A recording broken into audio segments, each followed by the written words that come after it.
I told you we had a couple of good ones today, and I was not lying. After knocking out the morning edition of Do Not Drafts, we got the afternoon edition. It's the Breakout Studs here on Old Man Squad Fantasy Basketball.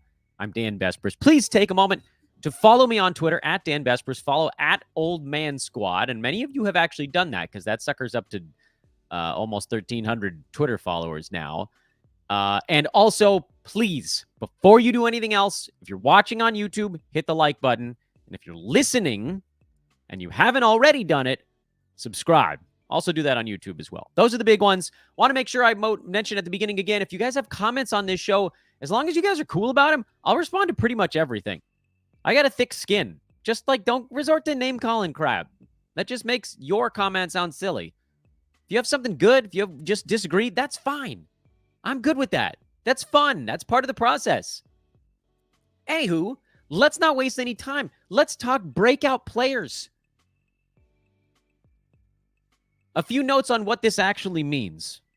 First of all, we're using the Yahoo rank board, revision 2. This is not their first board. Yahoo's redone it once. We might have to redo this if they move these particular guys around a lot. As of right now, these guys are where they are and have a really nice chance to leap forward. The players we'll be covering on today's show, it's 6 younger dudes. 2 older dudes are kind of the honorable mentions. They don't get their own segment. But basically, it's guys ranked after the second round and before pick 100. After pick 100, you're into the sleepers. Those are the big flyers. You're not really expecting all that much from a lot of them. I mean, obviously, the guys between 100 and 115 are still relatively reliable, so maybe I could have gone a little deeper on this one. But once you get into flyer territory, it's just a different monster. It's a different beast. Because that one's more the coin flip. The deep picks are, I don't care if this doesn't work out. The guys on today's show are guys where I think we can have a pretty high level of confidence that they're going to take a big leap forward. Let's get into the names and why. Name number 1 on the list, Jaylen Johnson at number 34. With the slight caveat, I should also mention these are in chronological order. This is not based on how much I like the individual player or one guy. I'm not higher on Jaylen Johnson than I am on anybody else on this list. This is in order of how they're ranked. So admittedly, Jaylen Johnson has priced himself out a little bit. But he also has one of the most intriguing stat sets on the entire fantasy board. Jaylen Johnson last year was number 43, which I realize is a little bit behind this mark, so you're paying a slight premium. But last year he averaged 16 points, 8.7 rebounds, 3.6 assists, 1.2 steals, 0.8 blocks, 1.3 threes, on 51% shooting from the field, only 1.8 turnovers per game.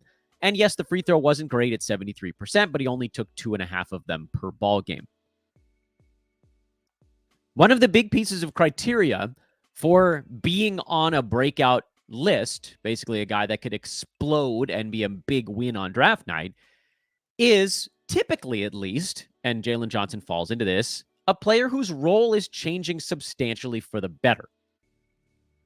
Last year, Jaylen Johnson saw his role increase as the fourth offensive option, but he showed what he can do.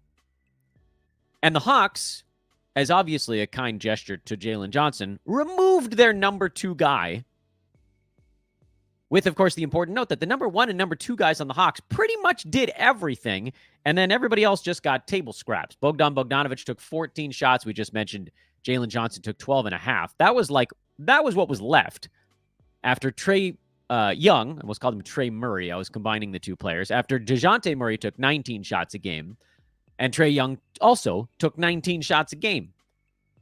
You are adding, effectively, because Dyson Daniels ain't taking these shots, you are effectively adding almost 19 full field goal attempts and 6.5 assists worth of usage into the, whatever you call it, waiter pool for guys that are already there to soak up. And those 2 names I just mentioned, and Bogdan's only not on this list because he was outside the top 100, But Bogdan Bogdanovic and Jaylen Johnson are right there, just ready to lap it up. Just take a big old jug and scoop usage out of that waiter pool. Jaylen Johnson will see his field goal attempts go up from 12.5 to at least 14, and the hope would be that it goes higher. His playing time probably won't change all that much. He was already up near 34 minutes a game. So this is really all about getting to do more.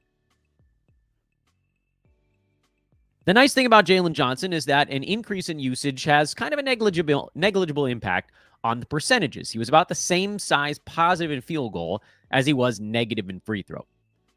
We can also hope, we can't guarantee, but we can hope that maybe the free throw stroke gets just a little itty bitty bit better. From 73, maybe it gets to 74 or 75. I wouldn't expect much more than that. And frankly, odds are it stays almost exactly the same. But maybe in a magical perfect world, that gets better too. But approaching 9 rebounds, very doable, especially, friends, if Onyeka Okongwu sees more center minutes. Because Clint Capella is more the I'll hang out under the basket and collect all the rebounds type. Leaving a few left over for Jaylen Johnson would be cool. Ball in his hands more means more than 3.5 assists. It means more than 1.3 threes. It means more than 16 points, likely by quite a lot. I don't think it'd be that crazy, especially when you consider the fact that from an efficiency standpoint, Jaylen Johnson scored 16 points on 12.5 shots per game. Well, fuzzy math it a little bit, but he was basically at 1 1/3 points per field goal attempt. That's really good. 1.33. Add another 2 shots a game, and you're talking about over 2.5, approaching 3 additional points per game. So I could see Jaylen Johnson getting to 19 points a game this year, 9 rebounds. What does the 3-pointer number go to? I don't know, 1.5. 1.3 goes to 1.5 or 1.6. Assists could maybe approach 4. This is a big, big leap forward. And there aren't that many guys that we can point to and say, oh, it's going to be a lot like that fantasy stat set. Because look at the guys in front of him on the board. How many of these guys are going to average, 19 and 9 with 4 assists, good defensive stats, and do it on decent percentages? Those guys are weirdly rare. The closest example you'd get would be like a Scotty Barnes, who was at 20 and 8 with 6 assists last year, but good defensive stats, percentages were worse, but was a guy who took that sort of big leap year over year last season. And I see an opportunity for Jaylen Johnson to do something similar this year and push his way up into the 20s. I think he could be a second-round pick on a per-game side. I think getting to where he's being drafted is relatively easy for him. 34 is not tough, not a big jump for a guy who's going to see a nice usage increase. And so I think this guy, I shouldn't even say think, I feel very confident that this guy should be on your breakout watch board. As long as we're talking about dudes named Jaylen, we might as well talk about Jaylen Williams. Again, I know. If you've been watching and listening to this show for the last month, he's a name that's come up 1,000 times. He's come up with Rhett Bauer. He's come up with Josh. It's come up with, it's been constant over and over and over. The refrain on Jaylen Williams, but we're going to do it one more damn time. He was ranked number 41 last year on the full season, by the way. Mind you, he was better than that the final 4 months. He was a low 30s guy over that stretch, averaging 20 points, 4 boards, almost 5 assists, 1.2 steals, 0.8 blocks. If that number sounds familiar, it's exactly the same as what Jaylen Johnson did last year. And he did it on ridiculous percentages of almost 54 from the field and 80 at the foul line. Also, only 1.6 turnovers a game. 1.6 threes as well.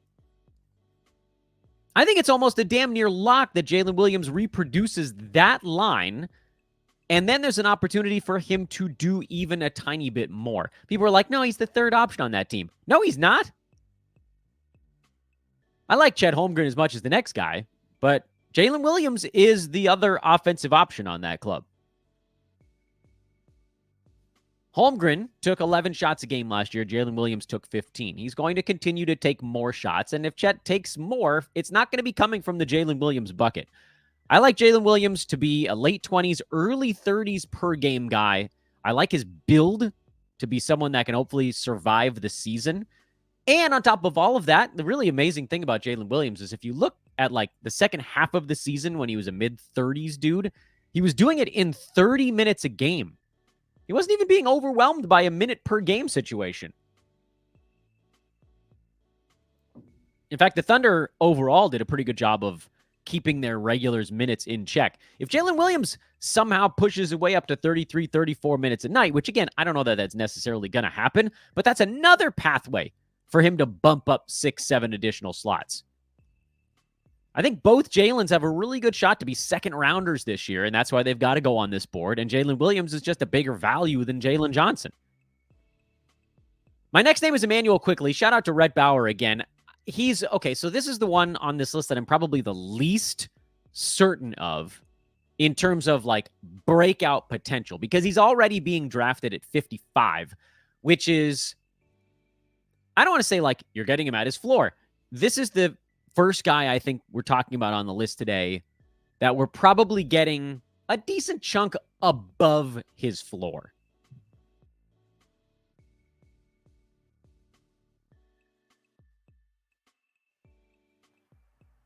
And the reason I bring that up is that, and we do this exercise relatively often. If you look at Quickley, basically after he got traded to the Raptors, he was right around number 65.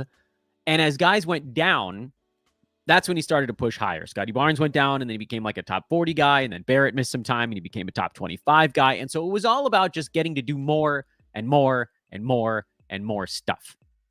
But the nice thing about Quickley is, because he's going to get a decent chunk of assists, because he's basically the other ball handler on this team besides Scotty Barnes in terms of sort of the point guard job. And he's actually a decent rebounder for a point guard. And he gets threes, and his steals are fine if unspectacular, and his free throw tends to be a pretty big positive. You hope that outweighs the field goal percent issue. And he's not a super high turnovers dude either, which is kind of intriguing. You get a guy that does have like a modified shooting guard stat set. And I've talked about it on the show many times. I don't like the shooting guard stat set, which is guys that score and hit threes and are a positive in free throw percent, but don't do much else.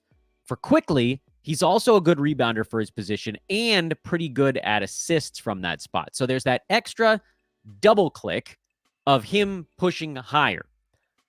The breakout potential for Emanuel Quickley is less about what I think he's going to do when the team's healthy. I think he's a very safe pick at 55 when the team is fully healthy, but I don't know that they're going to be fully healthy all season long.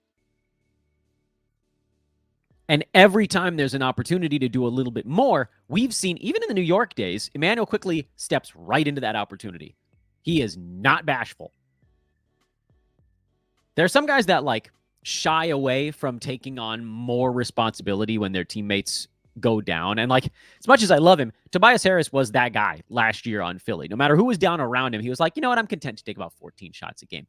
With Quickley, it was like, oh, one dude went down. I'll take 3 more shots. I'm here. Let me do it.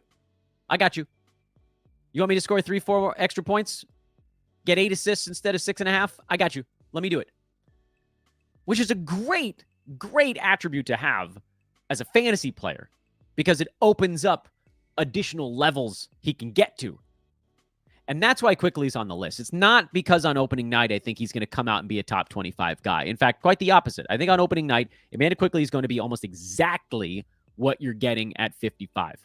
He's a 5th rounder when that team's healthy. But every moment, there's a little opportunity. Even if it's like he goes on a hot stretch, that's an opportunity. That's how he gets into that next rung. And he may end up as one of these guys this season where he is constantly off our buy and sell board. It's like buy him when he's on a cold streak, sell him when he's on a hot one, buy him when the team is healthy and his rank is a little lower, sell him when the team loses one guy. Let's keep moving. I don't have as much to say about Quickley as I did about the first couple of guys. Mark Williams is on my list, and this is one that, honestly, I haven't talked about that much, maybe because centers are, from a fantasy perspective, a little bit on the boring side, because he's not going to score a ton, and he missed 60 games last year with a busted back. So there's a lot of stuff that's kind of lingering, a little cloud over Mark Williams, but here's the thing I want you guys to think about. His rank right now is 68. Do you guys remember where he finished last year before he got hurt? Basically what he was doing for the first month and a half before he went down. He was number 60 in 9-cat. 9-cat being a big part of the equation because big men tend to be relatively low turnover guys. He averaged 13 points, almost 10 rebounds, 0.8 steals, 1.1 blocks on 65% from the field and 72% at the free throw line. But the most important note on Mark Williams from last year was not the injury stuff. It wasn't his rank at the finishing point. You guys know what I'm about to say? The most important note on Mark Williams last year was that he played 26 minutes and 45 seconds per game. If Mark Williams is healthy this year, and I'm assuming he is, that's a number that should go up. I don't know exactly by how much. We can guess. I would assume 26:45 goes up to like 28.5. But just those little bits, it's not a full 10% bump. It's bigger than a 5% bump. It's like an 8%, 7-8% bump. That across the board for a guy who, again, is doing more positives in the percentages than negatives. His free throws are poor, but not that poor. And his field goal is very, very, very good. Minutes equal more rebounds, more steals, more blocks, more free throws, and field goal attempts. And that's a really good thing for a guy whose combination percentages is a positive. So additional minutes for Mark Williams this year. And again, I don't think we're going to get that many, but even a little bit means a positive in points, boards. You can just wipe assists out. That's nothing. Steals, blocks, field goal percent. Or just say all percentages, because the good is better than the bad. When you make small improvements in 5 groups, it's 6 overall categories, one of them going down, one going up, that I'm kind of pushing together into one. It's really easy to move up the board. So I like Mark Williams actually quite a lot at 68, and I wouldn't be surprised to see him end up going lower than this. He dropped 9 slots the last time the Yahoo board got shuffled, and I wouldn't be surprised to see him drop another 3 or 4 next time around.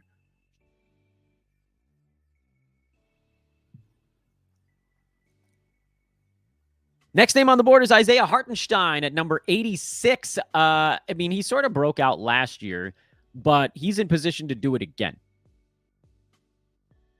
Can you be a double breakout? He's a double breakout because he was number 75 on a New York team that barely used him last season in 25 minutes a game, and he was amazing when he was playing 30. I only need him to get to 25 again this year in Oklahoma City because he'll have more to do when he's on the court for those 25, and he'll replicate the stuff that he was already doing in New York, like rebounds, passing should be better, steals, blocks should be about the same, field goal is great, free throw is not that bad. There is so much to love about Isaiah Hartenstein. But let's play a little game of what's the worst that could happen. The worst that could happen, I would venture to say, is he gets 24 minutes per game, which feels way, way, way low. But let's say, just for argument's sake, that that's what ends up happening this year. They gave him $30 million to come in and basically be like a somewhere between starter and backup level center that's more of a change of pace. That's a lot of money, first of all, to give to a dude that you're not planning on playing a ton. It's a similar argument, actually, to what I kept hearing about Freddie VanVleet last year. That was like, oh, the Rockets gave VanVleet a ton of money just to come over and hand the ball off to some of their young guys. Nah, man. When you spend your money, you're probably going to do something with that new toy. And that's what Hartenstein is here for the Thunder. But again, just for argument's sake, let's say he only gets 24 minutes a game. I still think he beats his rank of 86 in 24 minutes a game.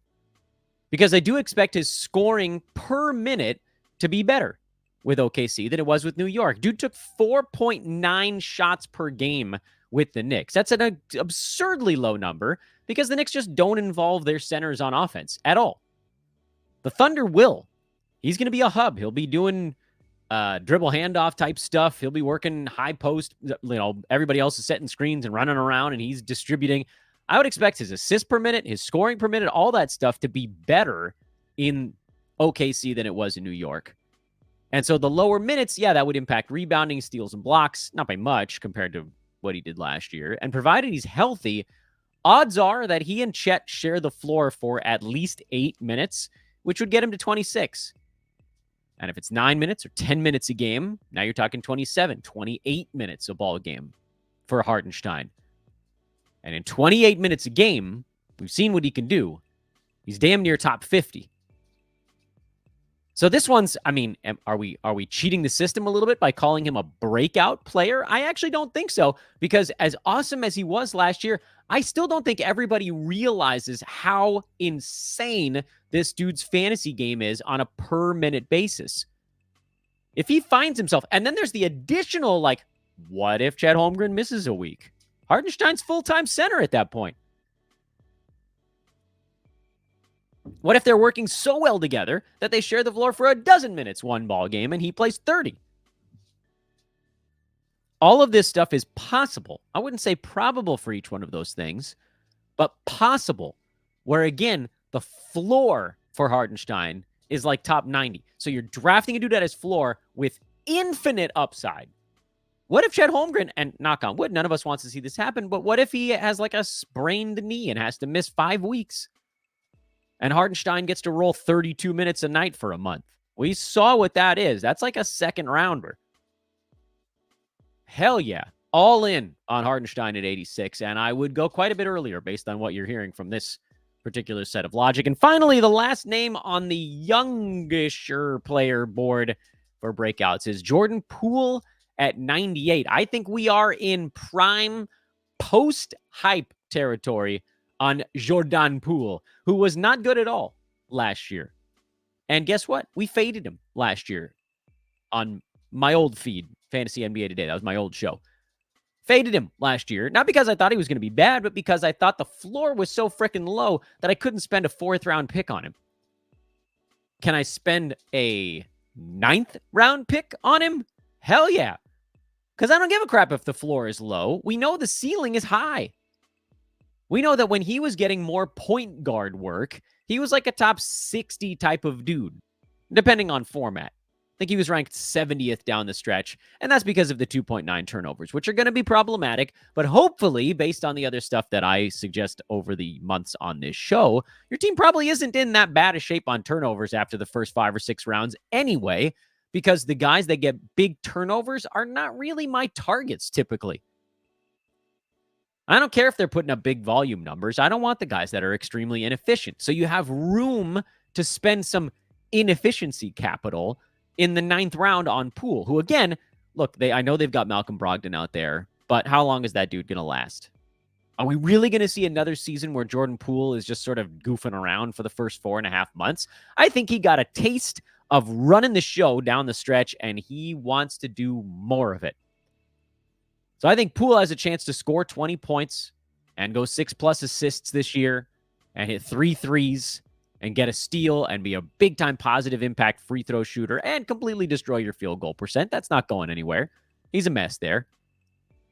But I think Jordan Poole has a chance to be in the 60s on a per-game basis this year. 70s feels very attainable.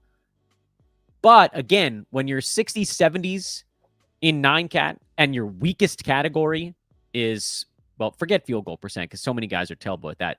But if you punted turnovers last year, that was really how Jordan Poole moved up the board. He was number 44 down the stretch if you didn't care about his 2.9 turnovers a game. And I suggest drafting him at 98, not caring about his turnovers, because let's say we ended up with Kawhi in the 3rd round, or Anthony Davis or Halliburton in the 1st round, or just like, if you don't take the 3.5, 4 turnover guys early, you can take a 3 turnover guy late and still be one of the better turnover teams, because those other clubs are probably still racking up the 2.5 turnover guys. There's room. There's only so good you can be at a category, particularly in Roto, but frankly in either format. When you are very good at turnovers in head-to-head, you're going to beat the teams that are punting turnovers in that category. And oftentimes you're going to lose to teams that have given up and stopped setting their lineup and things like that. So there's kind of no point in being that low in turnovers, because ultimately you're going to just max out games played against these clubs that don't care, and you're going to lose to them anyway. But when you're playing a team that is giving up on turnovers and you're like upper mid pack in it, you're going to win it. even if you're adding games to your ledger, you're going to win it. So you can afford to have one guy on your team like a Jordan Poole who's messier because of them, but later on in a draft, not that big of a deal. And a quick recap at the end with a couple of our honorable mentions. The recap, Jaylen Johnson at 34, Jaylen Williams at 43, Emanuel Quickley at 55, Mark Williams at 68, Isaiah Hartenstein at 86, Jordan Poole at 98 are the younger, Hartenstein I guess isn't that young, players that are possible, probable, I hope, breakout studs this year, and a couple of honorable big leapers, because they're not breakout players, because we already know who they are, is Freddie VanVleet. He's just going 25 frickin' slots too late. Okay, maybe 20. He's getting drafted at 38 right now, and it's just nonsense. But he's not a breakout guy. He's just a completely misrepresented player. And Tobias Harris, who's going in the 60s and just went to a place, or left a place where he was top 50 doing not all that much, and going to a place where he's going to be expected to do more. So it's not really a breakout per se, but I expect Tobias Harris to do a bunch more. He's actually closer to making this list than VanVleet. VanVleet is just an insane value. Tobias Harris is going to a new spot with a new role that, by and large, should be bigger. But even if it isn't, he's still an ADP win. Anyway, deal with those names however you please. I couldn't figure out if I could catalog them as breakouts because they're old. But, like, it does kind of feel like Tobias Harris could break out a bit this year. Oh, yay, I'm not trapped behind these massively high usage guys in Philly and everybody hates me even though I don't really do anything. It's time for me to break out, baby. And Detroit knows him. He's been there. I think he'll be comfortable. I think Tobias Harris could be the oldest breakout player in the history of fantasy basketball. Oh, Lord. All right, thanks a bunch for watching, everybody. I know this was a really cool Friday. I hope you guys enjoyed it as much as I did. Remember to subscribe and hit that like button if you're watching. Follow again. Twitter account is Dan Besbris, DanBesbris. We do so much on social media. At Old Man Squad is the network. Awesome, awesome news. New shows dropping. Oh, hey, check out Talking Ship. That's our brand new Clippers show. Ooh, I forgot to do that. You know what? I'll give that drop its own. We'll do that at the beginning of a future episode. But check that out. That's Brandon and Matt. They are relaunching some Clippers fun shows called Talking Ship. You know, because the Clippers are a ship. And that's our newest show here on the Old Man Squad Network. So check that out as well. That, I think, will about do it for us here on this Friday. 2 good ones, 2 fun ones. I had a blast. Once again, I am Dan Besbris. And I'm going to try to get you guys a show each day over the weekend as well. Probably one of them will be a mock draft, too. So if you're waiting on that, somebody asked me to do a couple of Jokic mocks, one with a punt block, one with a punt 3, and there was an ask to do a just, like, straight-up well-rounded one. I think we did that one already, though. So we'll get some Jokic stuff in. That's kind of next on the docket. We'll probably knock that out over the weekend. And we still have that backlog Warriors episode with Cyrus of Golden Days that will be a bonus show at some point in the mix. So stay tuned for that as well. Thanks for watching. Thanks for liking. Thanks for subscribing. I'll see you guys too damn soon. You can't get rid of me that easy. Later.